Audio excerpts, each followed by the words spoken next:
الحلقه دي انا هتكلم عن مواضيع كتير ومختلفه، بس انا مش محضر لها. يعني انا عارف ايه المواضيع اللي انا هتكلم فيها، وعارف ايه الحاجات اللي انا هتكلم فيها، بس انا مش محضر لها، اللي هي سبحان الله.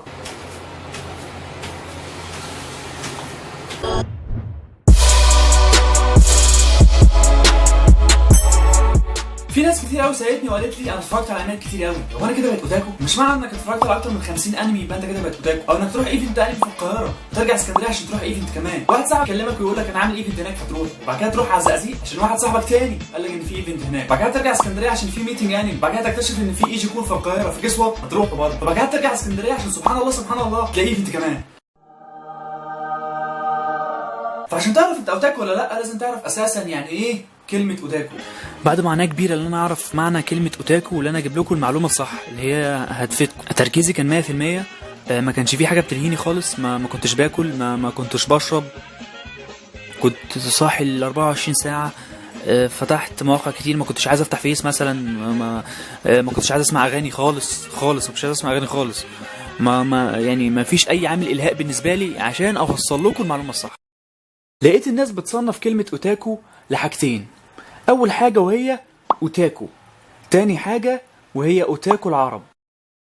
اوتاكو المفهوم عن الكلمه ديت ان هم ناس منعزلين اجتماعيا، بيقعدوا في البيت ايام متواصله بيتفرجوا على انمي بس ما بيعملوش حاجه ثانيه، ولو خرجوا من البيت ما بيخرجوش الا عشان يشتروا انميات جديده او مانجا جديده، مدمنين وبيشربوا مخدرات، وفي ناس بتقول عليهم مرضى نفسيين، وفعلا في كتير من الناس ديت في اليابان. والتعريف الثاني هو اوتاكو العرب، ودول المفروض احنا اللي هم مش منعزلين اجتماعيا. انت عندك صحاب بتخرج معاهم عادي، بتتفرج على انمي، لكن يعني ما تقنعنيش انت بتتفرج على انمي لمده 24 ساعه متواصلين. اكيد في حاجات بتعملها، بتروح الكليه، بتروح المدرسه، في وقت بتصلي فيه، الحاجه بتنزلك ترمي الزباله مثلا. فمش عايز حد يجي يقول لي بس انا بتفرج على انمي فلازم اكون منعزل اجتماعيا بقى وما اكلمش حد.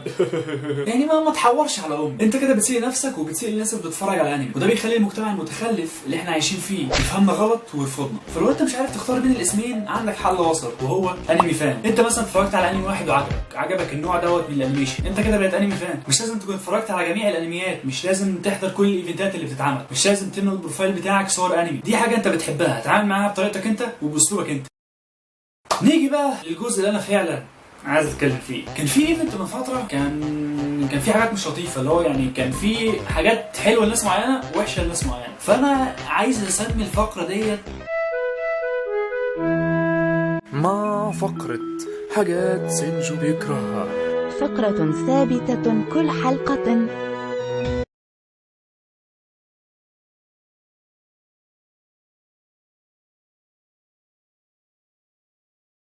انا واحد رايح ايفنت انمي عشان استمتع واتفرج على كوسبلاي، فليفل الاستمتاع عندنا يعني شخصيا زي 13، فانا مش عايز الليفل دوت يعني تمام، مش عايزه يعني. فالبنات اللي هي ما كانتش لابسه حاجه ديت، اللي هو يعني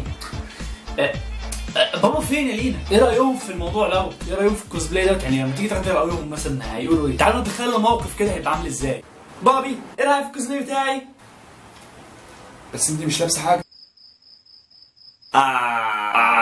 والمشكله ان يجي واحد فيمس بعديها يقول لك انت مالك؟ هم حرين يلبسوا اللي هم عايزينه، مالكش حق انك تتكلم عليهم اساسا، هم حرين هم حرين هم حرين هم حرين. انا عايز افهم حاجه دلوقتي، تمام؟ عايز افهم حاجه دلوقتي. يلبسوا اللي هم عايزينه عشان هم حرين، بس انا ما اقولش اللي انا عايزه عشان انا مش حر. فين اللوجيك في الموضوع؟ يعني الناس دي بجد بتفكر ازاي؟ يعني لو جينا دخلنا جوه مخ واحد فيهم يعني هتلاقي فيه ايه جوه.